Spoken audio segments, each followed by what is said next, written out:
Hello students.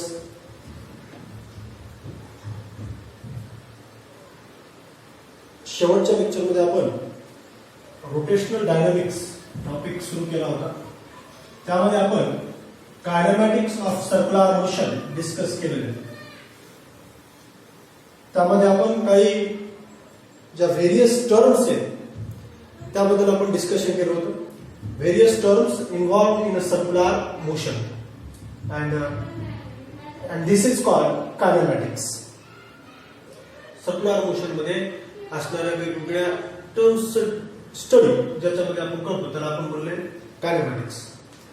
त्यामध्ये आपण सगळ्यात सुरुवातीला आपण अँग्युलर डिस्प्लेसमेंट बद्दल डिस्कस केलं होतं. We have discuss about angular displacement.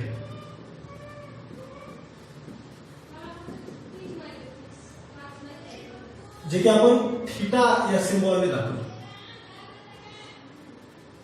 आता अँग्युलर डिस्प्लेसमेंट बद्दल आपण आणखी काही बेसिक गोष्टी माहिती करून घेऊ. सर्वात सुरुवातीला आपण अँग्युलर डिस्प्लेसमेंट काय याबद्दल पुन्हा एकदा रिवाइज करू. तर अँग्युलर डिस्प्लेसमेंट जेव्हा एखादा पार्टिकल सर्क्युलर मोशन करत असेल, समजा हा एक सर्कल आहे ज्याची रेडियस आहे r आणि O हे त्याचं काय सेंटर आहे. समजा सुरुवातीला पार्टिकल P या पॉइंटला आहे, P पॉइंटला आहे आणि सर्कलच्या सेंटर पासून पार्टिकलच्या पोझिशन पर्यंत आपण एक लाईन ड्रॉ केलेली आहे. तर या लाईनला आपण म्हणतो पोझिशन व्हेक्टर. कारण की ही लाईन आपल्याला त्या पार्टिकलची पोझिशन दाखवते त्या पर्टिक्युलर इन्स्टंटला. तर it's a position vector. So it's a vector quantity. त्याचं मॅग्निट्यूड हे त्या सर्कलच्या रेडियसच्या बरोबर असते आणि डायरेक्शन O पासून कुठेकडे असेल ठीक आहे. तर ही पार्टिकलची पोझिशन आहे व्हेन टाइम इज 0. आता हा पार्टिकल सर्क्युलर मोशन करतोय तर काही वेळानंतर म्हणजे काही वेळ झाल्यानंतर पार्टिकलची पोझिशन P पॉइंट पासून चेंज झाली असेल Q पॉइंट पर्यंत. म्हणजे त्यानं या सर्कम्फरन्सच्या अलाउंड एक डिस्टन्स कव्हर केले. ओके. आणि त्या डिस्टन्सला आपण म्हणतो आर्क लेंथ. त्या डिस्टन्सला आपण आर्क लेंथ म्हणतो. त्याला आपण कशात दाखवतो S ने. आता T एवढ्या वेळामध्ये पार्टिकलची पोझिशन बदलली आहे. त्यासोबतच त्या पार्टिकलच्या रेडियस वेक्टरची डायरेक्शन पण बदललेली असेल. ओके. अगोदर रेडियस वेक्टर जेव्हा टाइम 0 होता त्यावेळेस रेडियस वेक्टर होता OP आणि नंतर T एवढ्या वेळानंतर त्या पार्टिकलची पोझिशन बदलली आहे P पॉइंट पासून Q पॉइंट पर्यंत. आणि आता त्याचा जो पोझिशन वेक्टर असेल तो असेल OQ. आणि या दोन पोझिशन व्हेक्टरनी ह्या सेंटर सोबत सर्कलच्या सेंटर सोबत एक अँगल तयार केला आहे आणि त्या अँगललाच आपण म्हणतो अँग्युलर डिस्प्लेसमेंट. ओके. तर अँग्युलर डिस्प्लेसमेंटची डेफिनेशन काय? तर angle made by the radius vectors in given interval of time. Angle made by radius vectors with the centre of circle in given interval of time. या दोन radius वेक्टरनी या T एवढ्या वेळामध्ये centre सोबत theta हा angle तयार केला आहे आणि त्या अँगलला आपण म्हणतो angular displacement. Okay. So this theta is nothing but angular displacement.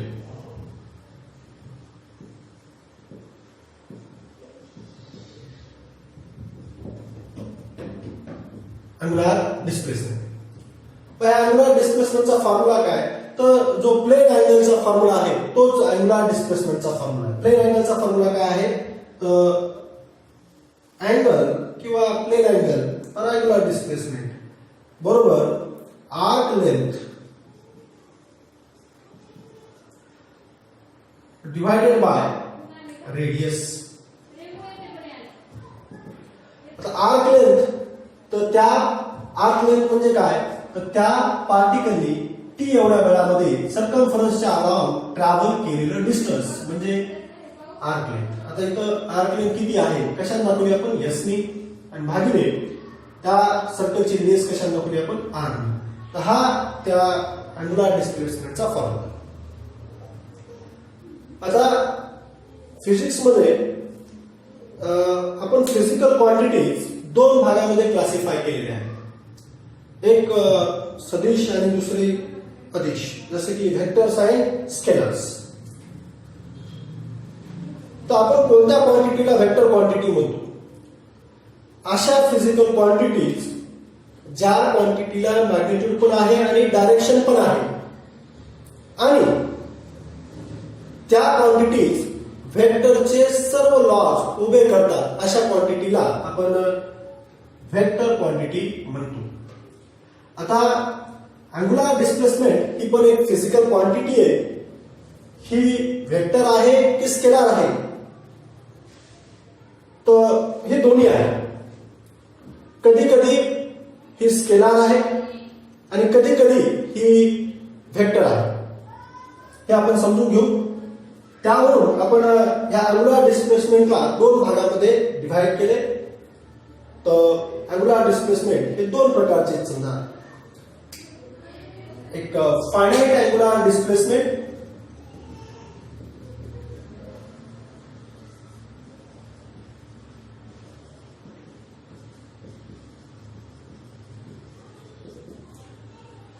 आणि दुसरं आहे infinitesimal angular displacement.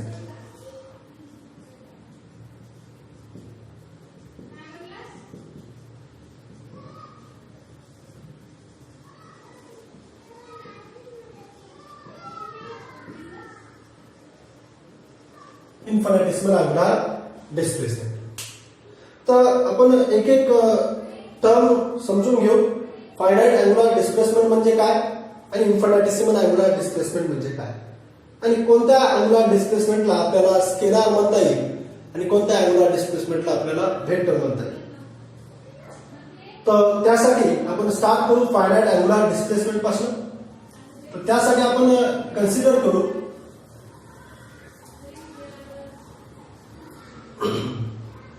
Finite angular displacement.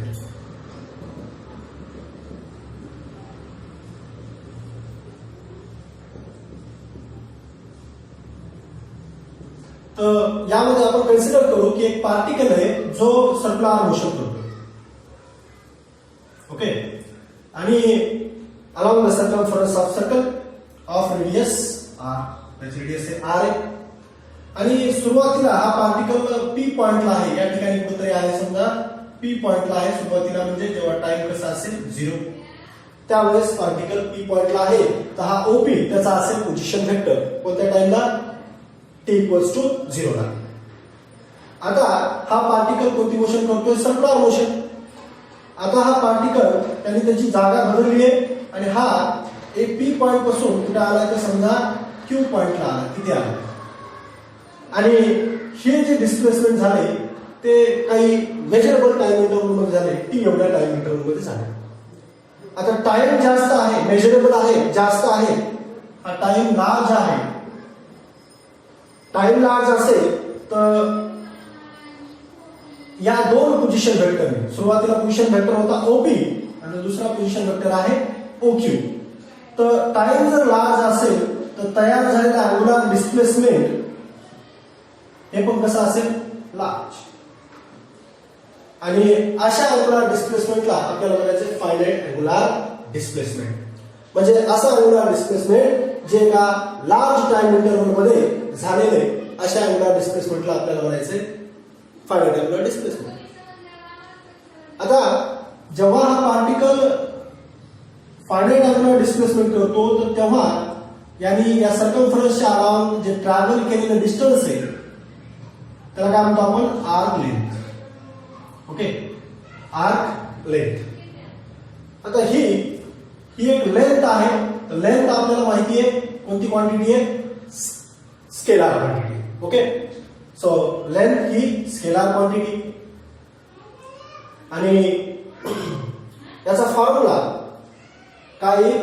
तर थिटा बरोबर, आता जसं आपल्याला प्लेन अँगलचा फॉर्म्युला माहिती आहे की अँगुलर डिस्प्लेसमेंट झालेला अँगुलर डिस्प्लेसमेंट किती असेल तर angular displacement is equal formula आहे आर्क लेंथ कशात दाखवली आपण इथे एस ने आणि divided by radius R. Okay so this is the formula for finite angular displacement. आता हे अँगुलर डिस्प्लेसमेंट हे कोणतं आहे scalar. It is a scalar. आता प्रश्न पडला असेल की आपण याला का स्केलर म्हणतो. आपण जसं वेक्टर चॅप्टर मध्ये पाहिलेले की ज्या क्वांटिटी मॅग्निट्यूड आहे आणि डायरेक्शन आणि ज्या क्वांटिटीज वेक्टरचे सर्व नियम उभे करतात अशाच क्वांटिटीला आपण काय म्हणतो वेक्टर क्वांटिटीज म्हणतो. ओके तर मग वेक्टरचा कम्युटेटिव्ह लॉ काय आहे तर P bar plus Q bar बरोबर Q bar plus P bar. या दोन वेक्टरची बेरजेपासून मिळणारा रिझल्ट हा या दोन वेक्टरच्या बेरजेपासून मिळणारा रिझल्टच्या सारखा असेल किंवा दोन्ही इक्वल असतील. म्हणजे पी बार प्लस क्यू बार हे इक्वल असतं क्यू बार प्लस पी बार याला आपण म्हणतो कम्युटेटिव्ह लॉ. म्हणजे या दोघांपासून मिळणारा रिझल्ट हा सेम असतो. पण फायनाइट अँगुलर डिस्प्लेसमेंट मध्ये हा दोन्ही चा रिझल्ट हा वेगवेगळा असतो. जसं की समजा आपण आता पी बार क्यू बारच्या ऐवजी इथं दोन अँगल घेऊ फायनाइट अँगुलर डिस्प्लेसमेंट घेऊ. एक अँगुलर डिस्प्लेसमेंट आहे θ1 आणि दुसरा अँगुलर डिस्प्लेसमेंट आहे θ2. ओके या दोघांची बेरीज ही बरोबर नसते θ2 प्लस θ1 या दोघांच्या बरोबर नसते. म्हणजे फायनाइट अँगुलर डिस्प्लेसमेंट हा कम्युटेटिव्ह लॉ उभे करत नाही. म्हणून ही जी क्वांटिटी आहे फायनाइट अँगुलर डिस्प्लेसमेंट ही कोणती क्वांटिटी आहे स्केलर क्वांटिटी. मित्रांनो आपण याला थोडं समजून घेऊ की हे कसं आहे. तर त्यासाठी मी कालही याबद्दल एक्सप्लेन केलं होतं पण आज पुन्हा एकदा आपण एक्सप्लेन करू. हा तुम्हाला ॲरो दिसत असेल. ओके हा ॲरो आहे आणि सध्या या ॲरोची डायरेक्शन ही तुमच्याकडे आहे. ओके आणि मी याला असं व्हर्टिकल प्लेन मध्ये पकडले त्या पेजला. आता मी याला अगोदर हॉरिझॉन्टल प्लेन मध्ये फिरवणार म्हणजे आपला असेल ते θ1 आणि नंतर व्हर्टिकल प्लेन मध्ये फिरवणार ते असेल आपलं θ2. ओके तर आणि नंतर आपण त्याला व्हर्टिकल प्लेन मध्ये अगोदर फिरवणार आणि नंतर हॉरिझॉन्टल प्लेन मध्ये आपण फिरवणार. तर दोन्ही केसमध्ये रिझल्टंट हा कसा असायला पाहिजे सारखा असायला पाहिजे. ओके आणि जर सारखा असेल तर तो कम्युटेटिव्ह लॉ उभे करतो आणि कम्युटेटिव्ह लॉ उभे करत असेल तर ती कोणती क्वांटिटी वेक्टर. पण फायनाइट अँगुलर डिस्प्लेसमेंटच्या बाबतीत असं होत नाही. त्यांचा रिझल्टंट सारखा नसतो. θ1 plus θ2 is not equal to θ1 plus θ2 plus θ1 हा रिझल्टंट सारखा नसतो. म्हणून ही क्वांटिटी ही स्केलर. आपण याला समजून घेऊ व्यवस्थित. आपण सुरुवातीला याला मी असं व्हर्टिकल प्लेन मध्ये पकडतो. ओके या पेजला आणि सध्या ॲरोची डायरेक्शन ही तुमच्याकडे आहे. आता मी याला हॉरिझॉन्टल प्लेन मध्ये अगोदर रोटेट करतो. म्हणजे फायनाइट अँगुलर डिस्प्लेसमेंट केले मी सुरुवातीला 90 डिग्रीने मी त्याला रोटेट केलंय. आता ॲरोची डायरेक्शन इकडे आहे म्हणजे आपला असेल हे θ1 आणि आता नंतर मी याला व्हर्टिकल प्लेन मध्ये फिरवतोय 90 डिग्रीनं. आता 90 डिग्री अँगल खूप जास्त झाला म्हणजेच कोणता अँगुलर डिस्प्लेसमेंट आहे फायनाइट अँगुलर डिस्प्लेसमेंट. तर मी याला 90 डिग्री रोटेट करतोय. तर सध्या याची डायरेक्शन कुणीकडे आहे वर म्हणजे रिझल्टंटची डायरेक्शन वर आहे. ओके आता पुन्हा एकदा आपण रिपीट करू. फक्त आता आपण बदल एवढाच करणार आहे की व्हर्टिकल प्लेन मध्ये आपण अगोदर फिरवणार आहे 90 डिग्रीनं आणि नंतर हॉरिझॉन्टल प्लेन मध्ये. ओके तर आता पुन्हा एकदा हा एक्सपेरिमेंट. आता हे ॲरोची डायरेक्शन पुन्हा तुमच्याकडे आहे आणि आता याला मी अगोदर व्हर्टिकल प्लेन मध्ये रोटेट केलं 90 डिग्रीनं. ओके आता ॲरोची डायरेक्शन वर आहे आणि पुन्हा मी 90 डिग्रीनं हॉरिझॉन्टल प्लेन मध्ये रोटेट केली. तर आता ॲरोची डायरेक्शन कुणीकडे आहे इकडे म्हणजे रिझल्टंट इकडे आहे अगोदर. त्याला आपण हॉरिझॉन्टल प्लेन मध्ये अगोदर फिरवलं नंतर व्हर्टिकल प्लेन मध्ये फिरवलं. रिझल्टंट कुणीकडे होता वर. नंतर आपण त्याला व्हर्टिकल प्लेन मध्ये फिरवलं आणि नंतर हॉरिझॉन्टल प्लेन मध्ये. तर रिझल्टंट कुणीकडे आहे इकडे. ओके तर दोन्ही केसमध्ये रिझल्टंट हा वेगवेगळा आहे, म्हणून हा angular displacement, finite angular displacement commutative law ओबे करत नाही. म्हणजे दोघांचे रिझल्टंट हे वेगवेगळे असतात आणि त्या केसमध्ये ही जी क्वांटिटी आहे ती कोणती क्वांटिटी आहे, तर स्केलर क्वांटिटी. कारण की आपल्याला माहिती आहे व्हेक्टर क्वांटिटी डेफिनेशन, ज्या क्वांटिटीज व्हेक्टरचे सर्व लॉज ओबे करतात अशाच क्वांटिटीला आपण व्हेक्टर क्वांटिटी म्हणतो. ओके. आणि जरी एखाद्या क्वांटिटीला मॅग्निट्यूड पण आहे आणि डायरेक्शन पण आहे, पण ती व्हेक्टरची लॉज ओबे करत नसेल तर ती क्वांटिटी व्हेक्टर क्वांटिटी नसते. Okay. I hope you understand it. Next, तर आता आपण या अँगुलर डिस्प्लेसमेंटचं मॅग्निट्यूड किती आहे, तर थिटा बरोबर S bar divided by R. आता ही स्केलर क्वांटिटी आहे, त्याला मॅग्निट्यूड असेल आणि मॅग्निट्यूड किती आहे, तर आर करेल डिवाइडेड बाय त्याची रेडियस. ओके. तर आपण हे आर आपण मल्टिप्लिकेशन डिव्हिजन मधून इकडे मल्टिप्लिकेशन मध्ये आलो, तर या इक्वेशनला आपल्याला असे लिहिता येईल. म्हणजे आता हा आर इकडे आल्यानंतर कशामध्ये येणार आहे, मल्टिप्लिकेशन मध्ये. ओके. तर मग आता आपण फिजिक्स मध्ये दोन प्रकारचे मल्टिप्लिकेशन घेतो, प्रोडक्ट घेतो. एक आहे स्केलर प्रोडक्ट आणि दुसरा आहे व्हेक्टर प्रोडक्ट. तर मग इथं आता कोणता प्रोडक्ट घ्यायचा, स्केलर प्रोडक्ट घ्यायचा की व्हेक्टर प्रोडक्ट घ्यायचा, डॉट प्रोडक्ट घ्यायचा की क्रॉस प्रोडक्ट घ्यायचा. यासाठी आपण इथं आपण हे आर इकडे घेतल्यानंतर आपल्याला मिळतंय काय हे पाहू. आर इकडे घेतल्यानंतर या दोघांचं मल्टिप्लिकेशन होईल आणि या मल्टिप्लिकेशन पासून काय मिळते आपल्याला, तर लेंथ. लेंथ कोणती क्वांटिटी आपल्याला माहिती, कोणती क्वांटिटी आहे, स्केलर. लेंथ कोणती क्वांटिटी आहे, स्केलर क्वांटिटी. म्हणजे या दोघांचा प्रोडक्ट घेतल्यानंतर मिळणारी क्वांटिटी ही स्केलर आहे, म्हणून इथं आपण कोणता प्रोडक्ट घेणार, डॉट प्रोडक्ट. यस बरोबर theta R dot theta, R dot theta. Okay. तर हे रिलेशन आहे, कशामध्ये relation, linear displacement, sorry distance आणि अँगुलर डिस्प्लेसमेंट. हे आहे डिस्टन्स आणि हे आहे angular displacement. Okay. This is the relation between distance and angular displacement. तर यस वाढला की थिटा पण वाढणार, म्हणजे डिस्टन्स वाढत गेलं, पाथ आर्क लेंथ वाढत गेली की अँगुलर डिस्प्लेसमेंटची व्हॅल्यू पण वाढत जाणार. ओके. तर हे झालं फायनाईट अँगुलर डिस्प्लेसमेंट. तर विद्यार्थ्यांनो तुम्हाला कळलं असेल की फायनाईट अँगुलर डिस्प्लेसमेंटला आपण स्केलर का म्हणतो, कारण की हा कम्युटेटिव्ह लॉ ओबे करत नाही, त्यामुळे ही quantity scalar quantity. Finite angular displacement म्हणजे काय, the angular displacement which is produced in a very large interval of time किंवा measurable interval of time मध्ये सेंटर सोबत तयार होणारा जे अँगल असेल त्या अँगलला आपण काय म्हणू, finite angular displacement. Okay. Next आपण आता डिस्कस करणार आहोत, नेक्स्ट आपण टाइप अँगुलर डिस्प्लेसमेंटचा टाइपच करू, तर इन्फायनाइटेसिमल अँगुलर डिस्प्लेसमेंट यामध्ये. तर हे रिलेशन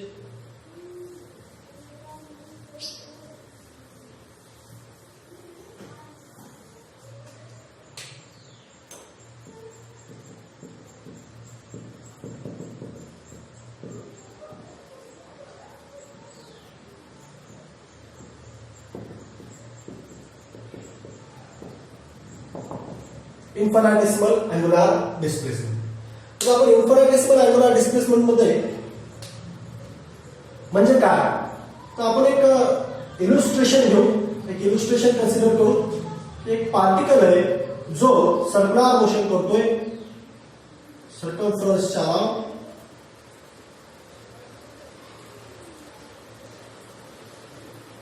ज्याची की रेडियस आहे आर, ओ त्याचा सेंटर आहे. आणि सुरुवातीला हा पार्टिकल कोणत्या पोझिशनला आहे, या ठिकाणी आपण पी या पोझिशनला आहे. तर ओपी हा त्याचा काय असेल, पोझिशन वेक्टर किंवा रेडियस वेक्टर. ओपी बार हा त्याचा पोझिशन वेक्टर असेल. ओके. त्याला आपण आर बार देखील दाखवू शकतो. आणि ही पोझिशन कधी आहे, जेव्हा टाइम कसा आहे, 0 आहे. आता very small interval of time, आपण खूप कमी वेळामध्ये ते अँगुलर डिस्प्लेसमेंट होतं. In very small interval of time dt, this is the infinitesimal time interval. Infinitesimal means very small. This time interval is very small. याचा अर्थ की जवळपास आहे झिरोच्या, म्हणजे हा जो टाइम इंटरवल जवळपास झिरोचा आहे, त्याच्या झिरोच्या जवळ dt टेंड्स टू झिरो. एवढ्या वेळामध्ये आता टाइम कमी आहे तर पार्टिकल केलेलं डिस्प्लेसमेंट पण कसं असेल, ट्रॅव्हल केलेलं डिस्टन्स पण कसं असेल, सर्कमफरन्सच्या कमी असेल. पॉइंट पी पॉइंट पासून पार्टिकल कुठे गेलाय, क्यू पॉइंटला. ओके, तर मग आता हे जे झालेलं इथं पार्टिकलची जी पोझिशन बनवली आहे, ही जी लाईन पी क्यू आहे ही कशी आहे, स्ट्रेट लाईन. म्हणजे ही कशी आहे, लिनियर.